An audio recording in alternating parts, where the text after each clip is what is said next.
What's up, guys? May 14th. It's been a while since we've been here. Got Don Kingo on the line, Igor Henriquez, Lamar Grant, ready to talk about OKC, but we'll give them a chance. First, we're going to start with the Raptors. Last time we left off, nobody really gave Raptors a chance in Game 7 against Indiana, but they proved us wrong. And, DeMar and Kyle weren't at their best, but they got it done anyways. We're going to fast forward there because it's been too long of a time. We're now in the Miami Heat series. Going into Game 7 tomorrow, Raptors fans are a little bit maybe weary about the situation because, got Dwayne Wade with all these veterans, Joe Johnson on the team. Are we going to not give the Raptors a chance, or are we going to give... Well, you know what? In terms of like going back to, it's been about 2 weeks or so. I didn't give the Raptors a chance against the Pacers. I feel better about their opportunities against the Heat based on the way that Kyle and DeMar have been playing as of late. Okay. I think yesterday's game was weak in terms of defensive play. I think Corey Joseph had a really bad game. I thought Kyle played pretty well. I thought DeMar played well, but the defensive intensity wasn't there. I personally, in my head says my heart says they're gonna win. My head says it's one of those things where they're setting, because I gave them no chance against Indiana and they won, and I have a belief they'll win tomorrow, which usually means they lose. So I'm gonna say they're gonna win tomorrow, but I'm a little bit more confident because I think that they seem to play a lot better at home, which obviously they should, and the defensive intensity is much better. There's no Whiteside for Miami still because he's not going to play again in Game 7. I think they'll pull it out because I don't see what happened yesterday happening at the Air Canada Center where Dragic just owned them, and Corey had such a bad defensive game, and there was a lot of stuff that went wrong with the Raptors yesterday that I think at home will get corrected. So I'm going to take the Raptors to win it. Usually that means I'm wrong, but I'm going to stay with the faith and say they'll pull it out in Game 7. Don, we're going to go to you right now. What do you got to say about the Raptors? Okay, so, I feel like they can win, but I just have this weird feeling that the NBA is going to try and make it past a Heat series. I already heard the commentators talking about it already, about how, there's still a chance that the Heat and the Cavs can meet up in the Eastern Conference Finals. I'm just like, why would you even say that? I just have this sick feeling that the NBA is gonna try something, but if that doesn't happen and the refs don't get involved and try and take over the game, I think the Raptors will pull it out and we'll make it to the Eastern Conference Finals. Who do you think is gonna step up for them though? Pat Patterson has to step up. He's been quiet the whole series. Yeah, he's been quiet the whole series. He has to have a big game. I'm going to piggyback from what Iggy said. I think Corey Joseph needs to play a lot better. He had a bad game last night, and he doesn't usually have a bad game. He's been solid the whole playoff. So I expect him to come out a lot better. And Ross, he has to have a huge game. Basically, the bench has to come up huge because the bench didn't really show up last night. Last night, but game 6, they didn't really show up. Yeah, so last night. as long as the bench shows up and Kyle and DeMar do what they've been doing the past couple of games, I think the Raptors are okay. Just a couple points on what we were discussing earlier. There's the three things to me that they need to address in Game 7. The Heat went with a 6'6" lineup average height yesterday. They didn't really use it. Biyombo didn't get enough touches early. Didn't get involved early like he did in Game 5. Kyle's got to be wary of the fouls. He's been problematic the last couple games. He takes a lot of chintzy fouls trying to get charges. He's got to be a little bit more wary where he has to stay in the game. If he does the same thing, they're going to be in a whole heck of a lot of trouble. Yeah, I agree with that. And again, they just have to take advantage of their size inside. They're not doing that, and I think that's where, again, goes back to giving more touches to Biyombo and getting more stuff inside. When they drive, they're fine. When they just settle for jumpers, have a jumper, I know Lamar's going to go on that because he thinks they do that quite a bit. They become one-sided and they can't do that. DeMar, again, You go on my Twitter feed, I was grilling We know. DeMar the whole time. And rightfully so. He wasn't Up until the last few games, he wasn't performing. I was cracking jokes that he was half Portuguese, a good bricklayer, stuff like that. I was doing some good stuff over there. I was going, but in the last 2 games, he's played well. I can't say he's been driving. He's been getting to the foul line. He keeps that up, and Kyle does his thing. They'll be fine. But again, Kyle's got to stay in the game. I'll let Lamar go and then I'll jump in. Lamar, go ahead. Okay. Game 7. I have to take it back just a little for 2 seconds. I gotta. First, you said that no one gave them a chance. That's not true. You guys believed that the Raptors were going to win at first, and then the way they were playing, you guys had doubts in them, right? Yeah. Okay, fine. And I was a big factor in that doubt. No. Are you saying the last time we did the podcast? No, we gave 7 in the Pacers. No. Before. So The Pacers. remember when we had the predictions and before you guys were saying they were going to win, then they started playing bad. You mean beforehand? Beforehand. Yeah. And then when we got to the last podcast, you guys all started to say, okay, and I brought doubt in your guys' minds. So I'm happy about that. So I'm happy about that. So what I feel like is the Raptors, so now we're going back now to the Miami series, is I haven't seen them once. I don't care if I think they beat Pacers one time by 20 points in one of the games, right? Game 3. Even in that game, I have never, since the playoffs started, I haven't seen the Raptors play good in my eyes. It's almost like that old Inspector Gadget cartoon where they're just squeaking by and winning, but they're not the reason. I don't know how they beat the Pacers because they should have lost that series for sure.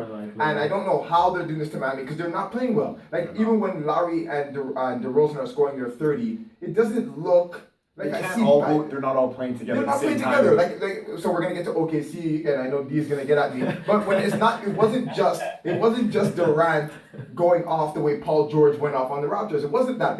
Everybody was playing amazing. Yeah. From top to bottom, Adams was out of this world to me. I love his game, by the way. But they all were just together. The Raptors, it just looks like there's one guy keeping it together. Yeah, it just looked really messy. Yeah, there's nothing that they're doing. I remember the announcers were saying before, man, we just need one of our all-stars to do well, right? And then yesterday, I heard them saying, well, DeRozan and Lowry did their part, and now we need the other players to step up. Why is it always an excuse? Just play basketball together. See, to me, yesterday, I didn't think they played a bad game on the offensive end of things. Their defense just was a lot worse than what it's been in the series. There was a lot of bad calls. Dragic was charging, and they were giving him calls. Yeah, that was another problem. But again, how many times did Dragic just come in for uncontested layups? I could have put up 20 the way that they were guarding Dragic. And again, that's saying something. No, we're going to put Igor on the court next week. But the refs set the precedent because anytime you went near, Dragic was running, and I'm not a Raptor fan, that's clear. But I'm watching it and I'm saying this isn't fair. I'm seeing Dragic initiate contact, and the other point guards are getting a foul.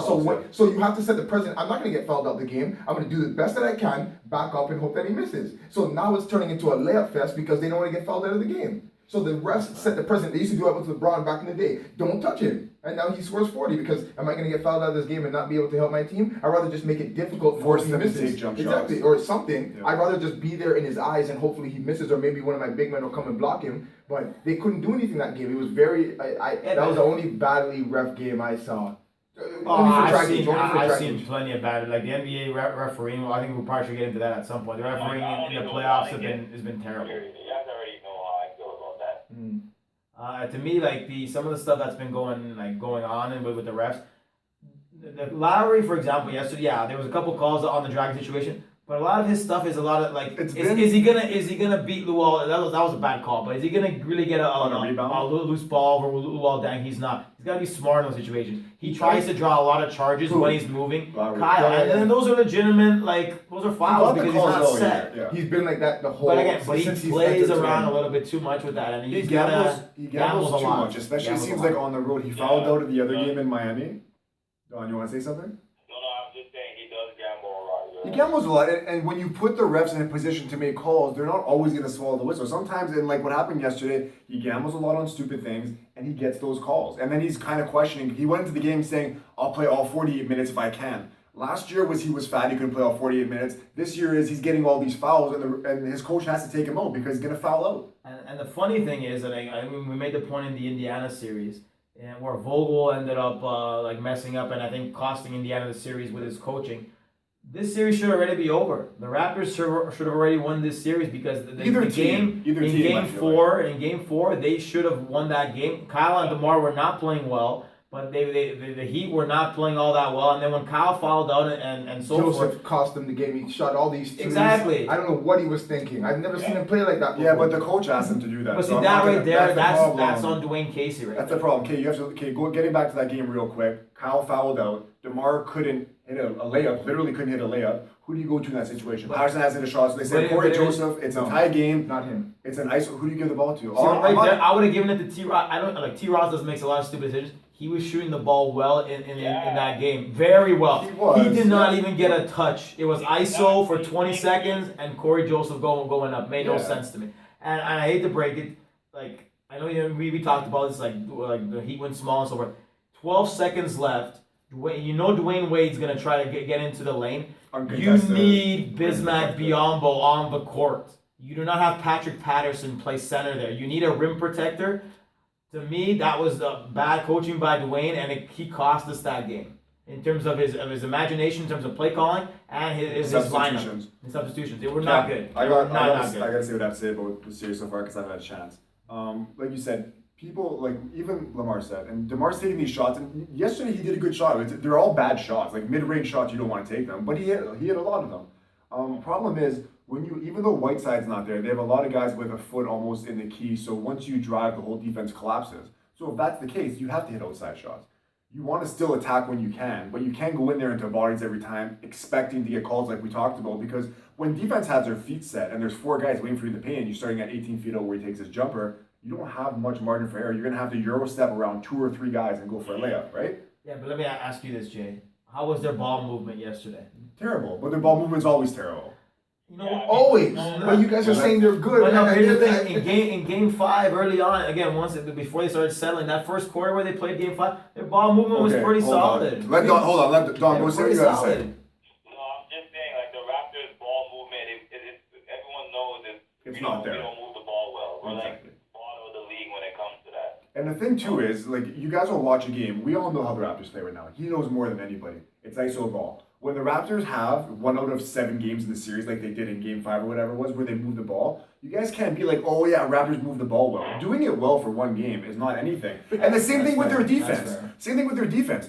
I said yesterday in the chat, their defense at times is not bad. It was the game against Miami where I think it was Goran Dragic ended up hitting a 3 at the top of the arc because Corey Joseph overcommitted, so they passed it out. Right. And DeMar Carroll was the same, guilty of overcommitting, Yeah. right? And that's how those are the kind of calls that end up killing you. And the Bismack Biyombo, remember the foul, the putback yesterday, yeah, they right, which called was it. not even close. They called it. Yeah. It's all those little The things rim, kind of the rim add thing, up, yeah, right? yeah. So your margin for error is small. You can't be leaving guys wide open for 3. You can't have extra collapsing and double teaming guys. So it's tough. Yeah, but like for example, you saw a lot of that yesterday, where they were leaving guys wide open for jumpers, like easy layups. You didn't see a ton of that in Game 5, where their defense was just much better. And again, even in Game 7 against Indiana, their defense was a lot more centered down. They have games where they just don't defend well. Like I showed you the video where Corey Joseph was defending Dwayne Wade. He spun in a circle. Jesus, he spun in a circle, and I don't even know where he went. He landed on somebody else, and he gave Wade a And free he's usually a good three-pointer. defender. I don't get He it. was terrible. See, but this is my thing. You guys are being fooled.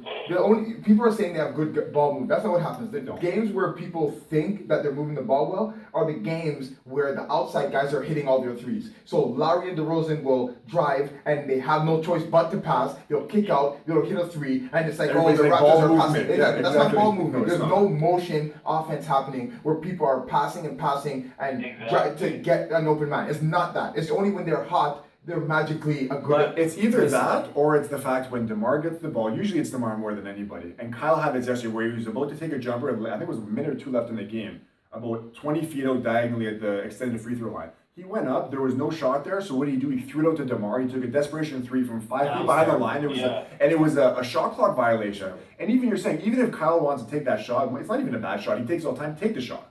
A couple things that they do is, and I've noticed it throughout the playoffs, is they start too late in the shot clock, where Yes. they go at about 8 to 10 seconds Yes. in, and that's how they mess up half the time. But there's no motion offense. The issue is that when the Raptors are playing with intensity on defense, it helps their offense because it causes a lot more fast break points, and it causes. That's why I guess to me I consider that ball movement in a sense where They're causing a lot more turnovers, and they're moving the ball better on offense because their defense is dictating so much on the other end. It makes them seem like they're moving the ball much better, where they're giving more open looks because their defensive intensity is causing teams to make more mistakes. But what do you mean? Yeah. But what do you mean the defense is making ball movement? There's the defensive intensity because they're causing more turnovers and they're playing so much better defensively. It's causing them to get up the floor quicker. It's causing more disorientation for the other team because they're getting a lot more fast breaks. But that's not ball movement though. It's not ball movement as in terms of set plays, but it's causing a lot more movement in So terms you're of up saying and down, getting yeah, down the but court happens, quicker. But what happens when we're set? That's with been two the minutes problem. to go and you're down one. They don't pass it. They don't even know how to do that. But the issue with that is that again, that's where I think they missed a lot of Valanciunas on the pick and rolls and stuff, and they're trying to get guys like I think they had like Baby Nagara had a good one with Kyle where he gave him the pick and roll. Yeah. They don't have that kind of same thing with Valanciunas not out there, then they're not used to it. It's causing a little bit of their problems. It's not all their problems. But it's again, to me, they're starting off late on the shot clock with like 8 to 10 seconds. They shouldn't be doing that. They should get stuff moving earlier on. And then to me again, it's just they play differently in terms of the defensive intensity. When it's stronger, they just seem to be better on offense when they're playing stronger defense. Like Game 7, they were in there hard. Like I didn't see a lot of that. I didn't see a lot of guys diving for stuff yesterday. It was completely different in Game 5. I saw guys diving for balls. I think too. It's just weird when they're on the road. About the whole diving and everything, everybody's hurt in this series. Damari Carroll, JV, these guys don't want to hit the deck anymore. Kyle on his shoulder, his elbow. There's nothing wrong with his elbow. Keep going. It just you get to a point. You get to a point where it's like if it's not a Game 7 and you're like you said, Damari's wrist, everybody's hurt. DeMar's hands hurt. You're not going to dive on the floor for balls every time and further risk injury. This team's already on their last stay at home, feet. then. Don, I wanted you to say what you got to say. I was gonna ask a question. Do you guys think that the Raptors should switch up their lineup and try and match the Heat's lineup? Because you know the Heat's gonna probably use the same lineup they used in Game 6 and Game 7. Well, I feel like the only thing with the Raptors can match everywhere, but I feel like they need to keep Biyombo in there. And even though Biyombo on offense, a problem people were saying is, the Heat have a small lineup, use your size to their advantage. The only advantage Raptors have is Biyombo inside and you can't score anyways. So that's kind of negated, right? The only thing you want to do, as long as you can throw in the ball like JV and say, go to work, get me 2 points. His only way of scoring really is he'll get an offensive rebound, you'll go up for a dunk and he'll get fouled. Well, let's be honest about it. I mean, would the Heat be doing that if JV was in the series? No, because there's no way that Winslow could guard him at center. No chance. No, they wouldn't. But then at the same time, you have someone like Haslam or Mario Stoudemire who's a shell of themselves. Amari played 5 right? minutes and then they benched him the rest of the game. Exactly. I mean, he's terrible. He's a shell of himself. Exactly. Like the series in general, I feel like is just. I tweeted this before. It's last man standing, literally, because all these guys they're forced to play lineups that they wouldn't really play in a healthy regular season. So Don, like who's your starting 5 then? If I were to switch it, Yeah. I would probably throw in James Johnson in there. At center or. Yeah, I mean, I feel like James Johnson actually played some good defense on Wade. He did for 5 minutes. He did. He had some good defensive, possessions, and I don't know. I just feel like he's not getting a chance. He's not getting a chance to really show what he can do. I mean, I feel like he's probably the freshest body on the team that can probably do something. Looks like he's been eating some McDonald's though, eh, Don? He wants to win. He did look a little big. I'm not gonna lie. And that's why. He was moving pretty well the last game, though. The only thing with him is, you know what, Don, I'll even agree with you. Start him for a bit, but I think that he'll only be able to give you maybe 20 minutes of time because he's not in playing shape, right? Major minutes, Yeah. like that. But it'll help. But again, you got to think the Raptors are still out rebounded by the Heat, even though the Heat went small. That's a big problem in my opinion. Guys, that's not making sense to me. I don't understand if you have a team and you're missing Valanciunas, he's hurt. Okay, fine. You don't adjust to what the team is doing. They should be adjusting to you. Why are we making James Johnson our center? We have a Biyombo, even though he's not like a vicious scorer, but he can get second chance opportunities that leads to us. They should be adjusting, saying, what do we do? Yeah. But now we're going to adjust and go small because they lost Whiteside and now they have to go small, so we're going to go small with them. That doesn't make any sense. You know what? You do negate your advantage you have by not playing Biyombo because Exactly. Biyombo is your advantage in the series right now. Both starting centers are gone, so your advantage is Biyombo. If you take him out and don't give him minutes, and it also compromises your defense, which has been a big problem. I'll be the first one. Anybody that knows, anybody who follows Raptors knows this right away. Biyombo is by far, I think, their best defender, right? Yeah. So when he's out of the game, their defense gets even worse, and we've already said how bad their defense has been. But true. But the thing with the way the Raptors were playing, like even last night, how many times did DeRozan hit a lot of those shots? How many times would they just chuck up shots with no center down there, and then there would be they were just killed on the offensive rebounds. Those are essentially turnovers. When you take Exactly. those bad They're shooting. There's no center over there. There's no chance of getting a rebound. They're just chucking them up. And people think that you have to be an offensive scorer to create fouls, which is not the truth. People jump on your Tristan Thompson gets fouls all the time because he goes for offensive boards and people are holding him down because they can't hold him. You don't have to readjust your stuff to work. They should be what should be happening on interviews in Miami is then saying, what are we gonna do? We need to deal with the height of Toronto. We lost our big guy. What should we do? But instead, now they seem fine. They seem comfortable. I watched the way Miami played and their demeanor. That didn't look like it was an elimination game to them. They were just playing basketball. Dragic was the one that was playing vicious, but it looks like they almost look like they have it in the bag. Like we're the ones who look scared all the time. We're up, and they were acting like I'm just watching the demeanor of the players and the way that it's going, and I'm hearing how people spoke. Like at the gym, I'm hearing people talk about how we should change our lineup and what things are going wrong. It looks like we're the ones who are losing. the We're the mind second. Yeah, we're second place. We were in the lead. We should have won the other game. Game 4. But yet we still look like we're supposed to lose. Casey cost us that game for doing exactly that, matching up with Miami going small. Because I think that Biombo should have been in that game. Yeah, it should have been. It was crazy. No, I definitely agree with that. When he took out Biombo for the overtime, that was a big mistake. And I think everyone in Toronto was talking about that. Because what was he doing there? And his excuse for it was just, it didn't even make sense either. So I think he knew deep down that he made a mistake. Take a look at Game 5 and take a look at Game 6 and how they used Biombo early. Game 5, Biombo was dunking the ball, getting a lot of offensive touches. Game 6, again, he had his issues like grasping the ball. They didn't get him involved at all at the beginning. He got his boards. He'll always get his boards. The difference is they were using him much more in Game 5 comparatively to Game 6. And I think that's a bit of an issue. That's why the Heat were still... Didn't really matter how small they were because they weren't using Biombo properly. I know he's not a great scorer, but you can still use his size. This is what I was gonna. You don't have to. I'm watching guys like Dennis Rodman who couldn't score for the life of them would dominate games without scoring. I don't know. We don't have to set plays for Biombo. Exactly. Just let the guy loose. This is what he could do. He could do putbacks. He could get blocks that will give us opportunities. He could give us second chance opportunities. He could do many. Even if someone comes and drives and be like, Biombo, he blocked my last shot and he passes away. That's still on Biombo. It may not show up on the stat sheet, but he's the reason that guy didn't take that layup. There was a meme I saw of Dwayne Wade sitting on the bench with a sad face. If I can, I'll put it as the image for the podcast.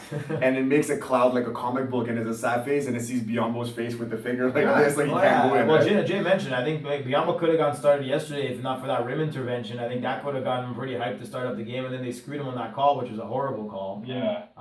By the officials. But I wanted to kind of add to what Lamar was saying. Although, like, everybody has this thing where it's like if you're not scoring points, you're bad for our offense, and even with Biombo.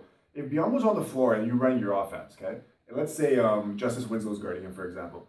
If it's against anybody else, maybe Justice Winslow's sagging off and cheating and trying to get something. Problem is, if DeMar's going to throw up a jump shot, you know who's going to be on the glass first week. So that's going to be Biombo. So Winslow can't leave his defender because he knows that if he leaves Biombo, he's going to grab a rebound by himself and slam it with nobody defending him. So he is essentially helping your offense, just not in a scoring. Like, he might not get the point, he might not get the original basket, but his job of keeping his defender with him and keeping everybody on a one-on-one as opposed to when DeMar drives, there's kind of compensation. Yeah. I think that he's helping their offense in that sense. So let me throw something at you, Jay. So in yesterday's game, how would you rate the Raptors' one-on-one defense in that game based on how many? Terrible. Yeah, and that was the problem, in my opinion. They couldn't keep anybody in front of them, and Biombo had to come on the help. And again, the Heat's passing was pretty decent. Their one-on-one defending was horrid yesterday. Because that's why they lost. That's why they lost the game. I'm all for helping guys. Like, even when we play, you build a defense so that there's always a second help defender in case you get blown by. But at some point, especially in the end game with these defenders, there needs to be some kind of accountability. You want to keep your man in front of you. Dragic went to the rim at ease against everybody. And I think, honestly, even if he didn't score on every drive he had, the collapsing of the defense and the penetration really compromised Toronto's defense, and they had a lot of shots because of Dragic's drives, whether they were directly his points or kickouts or whatever they were. So the Raptors, if there's one guy, it sounds terrible, like Dwayne Wade you got to watch out for, but if you really contain one guy, I feel like it's Dragic because he's the catalyst to this team. If you can kind of keep him in front of you, I think that you'll be better off. On that Dragic question, I've been meaning to ask. He had an incident with Corey Joseph early in the series where he pretty much literally like punched him in the face. Like Is that a suspension in your opinion if it wasn't the playoffs?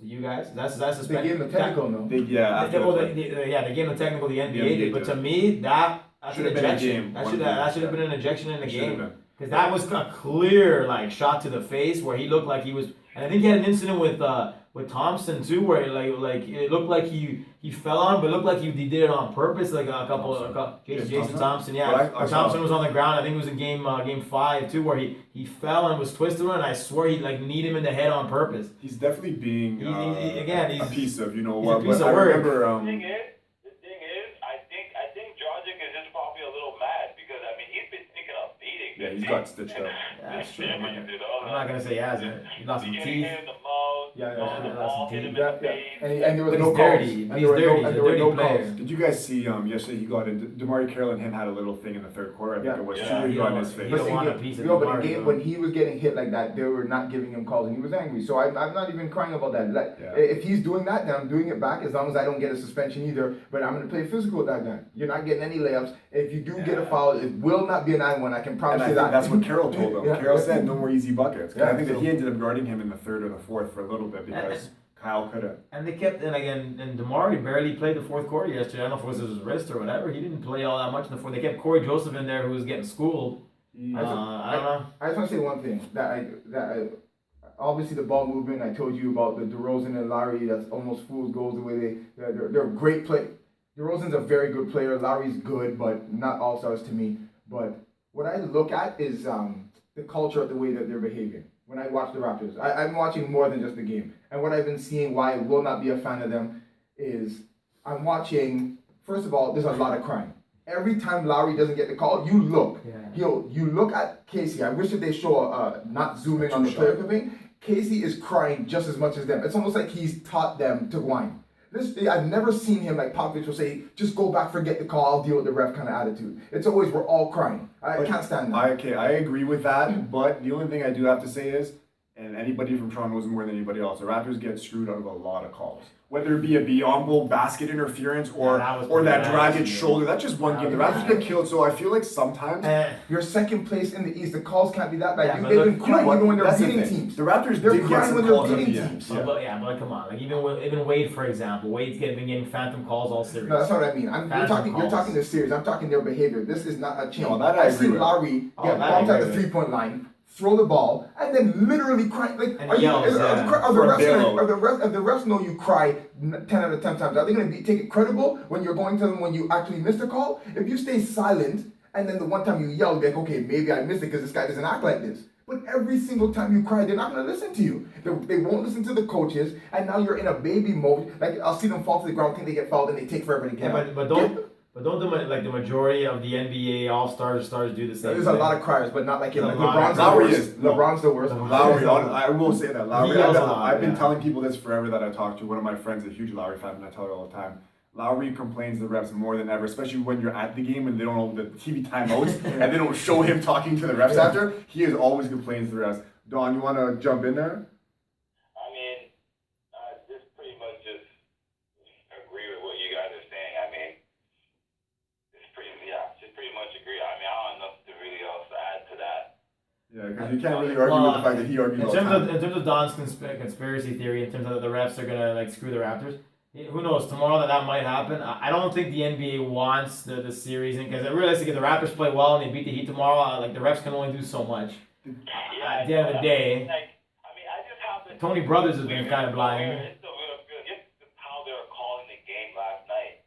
You know, with some of the calls, I just like, and then the commentators, just everyone just talking about, LeBron and Wade. Like, and I'm just like. That's American TV for you. But guys, sorry, just 1 second. I understand cheating because I know the Lakers did it big time before. They were cheating. Yeah, when they cheated Sacramento. I know that. But when a team is playing good and a team is getting cheated, even if I hate that team, I'll be like, this isn't right. But you guys are looking at the wrong part. Even if there's some bad calls, I'll admit to that because I was even seeing that with Dragic. Let's deal with our team first before we deal with the refs. The Raptors are not playing well. Yeah. You guys know that. So why are we looking at? But neither are the Heat. The Heat aren't playing well either. Hold on 1 second. One thing I can say is, and I'll say this for someone said this to me. Someone said the Raptors should have had this wrapped up already, and someone said the Heat should have. You look at the first 3 games went to overtime, right? Yeah. Okay, so the first game, the Raptors, in my opinion, shouldn't even have been in the game. Okay, Yeah. they got lucky. They go to overtime. The right team won in overtime. Miami won. The second game, so like both teams, like the Raptors are fool's gold because like, hey guys, we're still in this. They were never in the game, right? Okay. Game 2 comes. Raptors were up. Miami comes back. Raptors win overtime. Raptors should have won that game. Game 3, Raptors. I don't even remember who took that. Raptors won game 3. Raptors took game 3 in Miami. That's right. It was okay. So they take it. They end up losing game 4. Any of those games, you go back and look. Maybe except game 4. The first 3 games, you could have made a case for either team that any team could have won. Even yesterday, the point I'm getting at is neither team is playing well. Neither team is fully manned. So you can make an argument and say, okay, like we're not playing well, but we're still winning. So it's like game 4 went to overtime, not game 3. That was the one the Corey Joseph isolated in the game. Yeah. Yes, Okay, but the difference between I agree 100% with what you're saying. But the difference between them is I'm one thing I will not take away from the Raptors. They're playing hard. They're just not playing the right way. playing well, yeah. I'm looking at Miami. Even the announcers were saying it yesterday. Nonchalant. Joel Johnson and them didn't even look interested. So even if they're both playing bad, the scary part to me is that Miami it looks has like the advantage. Miami's in cruise control, and Toronto, who always plays hard, they really try hard. I can tell you that, but they're just not. They're like Lowry is dribbling viciously. You see him doing all this stuff, and then you take a. There's only 2 people in the league, maybe 3. Durant should be shooting 2 steps back from 3, and that's Curry and Damian Lillard. I don't know why Lowry thinks he can shoot these shots from deep. He does hit them sometimes. It's Sometimes. Oh my gosh. because he can hit from half court and take it to overtime. He iced the game. He iced the game the last win in Miami with like 5. Yeah, I saw that one. You know when he put it up, you were thinking, what was he doing? Yeah, everybody is. But here's the thing, and this is why I'm a tad bit more confident about tomorrow. It's that those 2 guys are confident because they have been playing decently well the last 2 games, and they'll have the home court. The intensity of the crowd will get them. They should win tomorrow. But the more that's your weakness. But that's your weakness now, because if they play good, is the less ball movement there will be, and they'll lose. If Lowry and DeRozan are not playing well, they're forced to pass the ball, and that's when everyone's saying. No, but here's the thing. But game 4 they didn't play well, and the Raptors had that game. They both didn't play well. The one where Lowry got fouled out. DeRozan was crap. I was all over him That on was the Twitter. Corey Joseph shot. They played terrible. And they lost what happened there was DeMar Wasn't Lowry Carey. 9 for 20 in that game? But he Like they both Lowry like fell out. Lowry and DeRozan was like terrible. Almost the entire game he got benched. The only reason I was asking for him to be benched the rest of the game. He was that terrible. But it doesn't have to be hot and cold. It could be a gray area where they can hit it, but not. But if they're hot, like they're actually hitting their shots, if DeRozan and Lowry are doing that, to me, it's If I see them hot in the first quarter, I'm terrified. Because I'm like, boy, these guys are not going to pass the ball. Here's the thing. With better defense yesterday, they would have won the game yesterday. That's my personal opinion. It wouldn't have been another overtime game. They You think lost so? in overtime. I think with better defense there and the way that they were shooting the ball, it was their defense that let them down, not the offense yesterday. But even Ross. What Iggy's saying, it was the defense. The defense that lost them yesterday. The defense was horrible yesterday. But even Ross, he was hot, and they weren't even giving him the ball again. Yesterday? Yeah. Ross wasn't good yesterday. Ross was doing good at first. 2 games ago. No, last game. There's the game where he had the 2 dunks, right? Like that. The dunks was good. That is a coaching staff issue. Like, if a player is hot, the coaching staff needs to Address that. these players know, like, yo, continue getting this guy the ball. Yeah, Like, they don't it's do the that. same thing that they do with JB. They give him the ball early, and they stop giving him the ball. Like, Lowry stops. It's the same thing every single time, and that's a coaching staff issue. Like, that's something that you just gotta know. That's like basketball 101. And I would agree with that, because if you know what, under Casey, if you look at the Raptors, just look at the final play calling that the Raptors have, even since Casey's been the coach. Whether it's the Brooklyn series, whether it's whatever it is, when the game's on the line, the plays that he calls make no freaking sense to me. I remember game 7 against Brooklyn, the Kyle Lowry thing. Drive. That was a drive into 3 people where he was hoping to get a miracle. Lowry to make the decision, and Lowry did what he wanted to do. The play. I guarantee there's supposed to be movement while he was driving for someone to get, and he decided to go all the way. I promise you. But look at the Corey Joseph thing. It was almost the exact same thing with the little ice. I don't know what he was. I remember Butch Carter. They mentioned it on the pod. Butch Carter one time to get the ball back late. I think in the New York series, put 3 guys on the freaking inbounder. Where the inbounder couldn't do anything, and it was an automatic turnover. That's the kind of stuff you like. Corey Joseph dribbling the ball for 20 seconds and hoping. But that's not like him. I don't know why. Corey Joseph again. I think he's won 1 game this year. I think when he hit a game winner. 3. But he could if he's stationary, ready to get the ball. I believe on him getting a shot, but not him dribbling and creating his own shot. Yeah. At the end of the day, like again, as much as DeRozan like stunk that game, I would have rather had that ball in DeRozan's hands because at least he's got more opportunities to do something there. I agree, but with dribbling at least. I agree with what you're saying. This is I'm going to agree with you and what D was saying. This is what they do. It's kind of a mix-up, which you guys are not like. People don't really notice. If JV is hot, right? They will give him the ball, but all because someone's hot in the fourth quarter, you don't give them the ball every single play for 4 quarters. But if someone's catching on, get some other guys some shot, but then you give it to him 3 times in a row. But them, Toronto, it's almost like, okay, DeRozan's hot, shoot till he misses, then forget him for a bit. And then, no, don't forget him for a bit. Let's just do some things. Involved. Yeah, let's get some people involved, but get back to him because it's not, someone doesn't go from hot to cold. They cool off. So before he cools off, let's get him hot again. You know what I'm saying? They wait for like 2 quarters and get someone ice cold and then say, do what you did for us in the first quarter. Yeah. You can't do that. But see, again, and I go back to that example in that game 4. Corey Joseph was playing decently. The hot hand, and I'm not saying give him everything. You've got to give Terrence Ross that shot with some kind of movement, because he was shooting the ball from 3. I was like, damn, T. Ross came to play today, and he didn't get a touch. Yeah. Not one single touch. Well, honestly, the only thing, if you say I don't know. Terrence Ross, I've always been torn on like everybody else, but if he gets the ball and you start dribbling off his foot out of bounds in the game, how much are you questioning Dwayne Casey even more? Like, you guys know this. Remember, he got stripped. There was 2 games. I don't know if they were back to back. Dwayne Wade picked his pocket on an inbound twice. Yeah, and again, he makes some bad decisions. Yeah. And that's the thing, right? Like, that's the thing. Decision making and handle. At least Corey Joseph, you know that he's not going to lose the ball. Maybe what they should have done is, maybe we'll finish off that. Maybe what he should have done is dribble a little bit to create a shot for Terrence Ross and kick to him. Maybe that. And what Lamar was saying was about how you want to keep guys involved. That's what the Spurs do so well in every other team. If JV is hot, you want to give him the ball, then you want to give it to someone else. Use those guys as a decoy, because once you kick it to JV when he's hot, you're going to get guys collapsing. You kick it out to DeMar, you kick it out to Corey, or Terrence. So let me ask you this. So back to go to that game 4. Corey's got the ball. Do you have any confidence that Corey hits that shot? I had this much. Not off the dribble. Not off the dribble. You know what? Because he looks awkward. He looks very awkward doing that. It doesn't look good. If you go back and you watch it, we're going to get to prediction in a second. We've got to wrap this up. You go back and you watch that one ISO. I'm going to put it up on Twitter.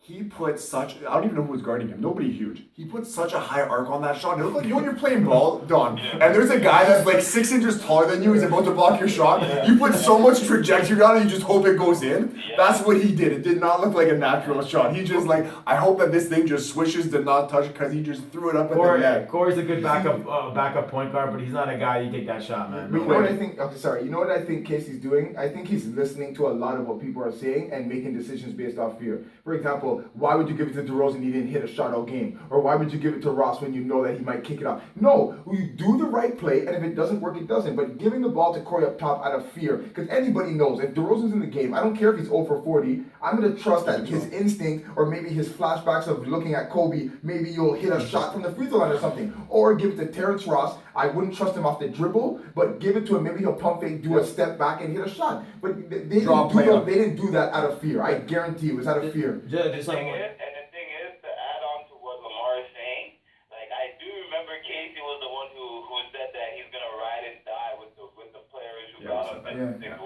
And he didn't. And it's like, you had an opportunity to ride and die with your all-star, and don't even give him the ball at all. And it may be that DeMar didn't even want the ball. That's another thing. Maybe DeMar didn't want it.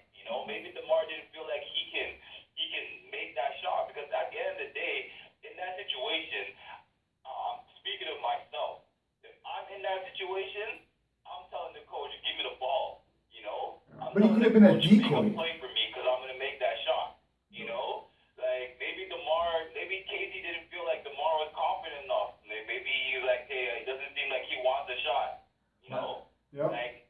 I see that. No, I definitely see that. My final point on this, I don't know if you guys watched it, there was a little video up on after the game, or again, I saw it on Twitter, during the huddle for that shot. Kyle got in the huddle, and you can see Kyle saying, this is what we should do, and you see Corey Joseph just wave him off and say that we're going to be doing this instead. And you can see Kyle get pissed. Kyle was getting mad because Kyle was already out of the game, but he was still involving himself.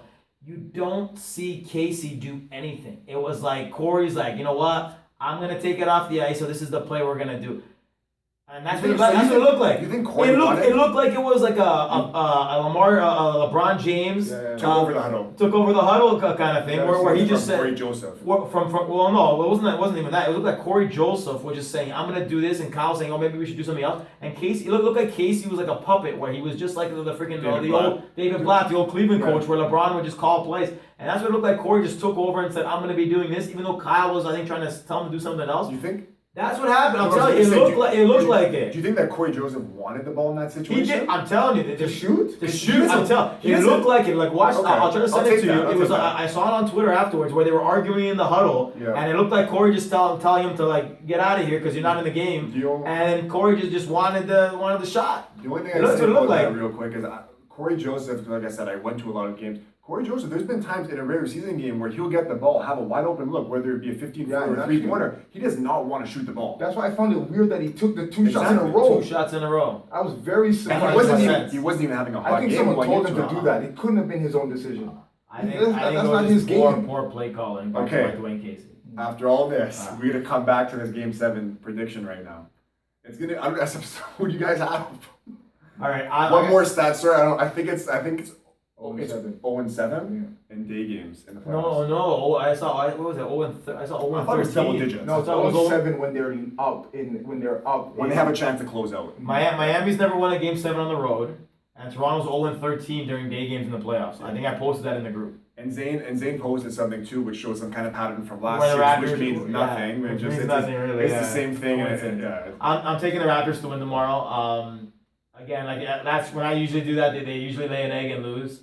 But to me, it seems like it's a perfect storm where the two All-Stars are starting to play better, and they get the home court advantage. And I think they'll be more pumped. They'll play better defensively, and that'll get them through. I think Wade's gonna have a big game. I think Dragic will cool off, and then they'll find a way. It'll be a close game too. It'll be about a 5-point game. Maybe overtime in Game 7. God, I hope not. Don, let's hear your pick. I'm gonna go with. Oh boy. I'm gonna go with the Raptors. I'm gonna go with the Raptors to win Game 7. It's gonna be one of those, nail biters. You know how the Raptors, they always like to give their fans a heart attack. So I feel like it's gonna be one of those heart attack games. One possession game. Yeah. Okay, Lamar. I think it's going to be Heat. not because there's other factors at play, not because they're whatever. I haven't seen either team play well, but I know that LeBron wants to play Wade. I know he's going to give him that call. You better not lose. Charlotte played amazing against them in the series, and they just slaughtered Charlotte by 20 in the Game 7 of their game, even though it was in Miami. Yeah. Okay, but I'm just saying, I just don't. There was a couple of questionable calls in Game 7. I feel in the Indiana thing that gave Raptors the win. They won't get that kind of benefit this time. If anything, it'll go against them, but not enough for conspiracy theories. I don't picture Toronto winning. If they do, then I'm gonna have to hit on them all next series. Just like you always come back to. Well, I think real quick, the thing with the conspiracy before I make my pick is, I feel like since there's a watershed moment at times where it can't be the last call of the game where someone goes that and Kyle where he could have got fouled against Garnett, whatever that was. The refs can't make that call at the end of the game. There's little things that lead up to it. For example, that Biyombo thing. That's 2 points that the Raptors could have had later in the game. Mm-hmm. And I feel like the Raptors, there might be one of those kind of things where the Raptors get some questionable calls the whole series and it comes down to that at the end. Based on history, based on the way the Raptors are playing, veterans, as much as I hate using veterans come up in the big playoffs, I have a feeling that Miami wins this game. And whenever I go against the Raptors, they win. Whenever I don't go against the Raptors, they lose. So I'm going to go with Miami. I actually think that Miami's going to win, but I thought the Pacers would win too. But the whole conspiracy theory thing, though. I mean, will the Raptors give the Cavs a better series? Will the Heat give the Raptors a better series? To me, it's money. To me, without White, if Whiteside can't play, and you don't have Bosch, and I don't think that'll be a big test for Cleveland, anyways. I think Cleveland struggled more against Toronto, and depending on if Valanciunas would come back for the series and when he would come back. They probably have a harder series with Toronto, to be honest. But I think Cavs will sweep either team, but there's more marketing. 3 sweeps in a row? No, I bet money there's no sweep in the next round. No way. Has that even ever happened? Toronto has a better chance. Who's the better chance for you, Miami or Toronto versus Cleveland? I think Miami has the best chance of winning all game. I think Toronto gets swept by them. Really? I say Toronto has a better chance. Well, they played them way better during the season. I would say that Toronto would lose, but Toronto would take at least a game or two off of it. Yeah,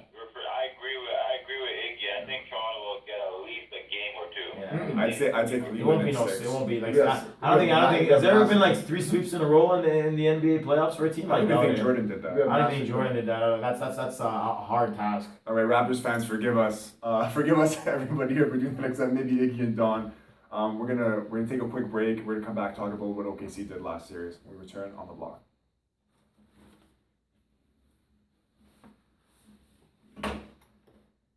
I believe in conspiracy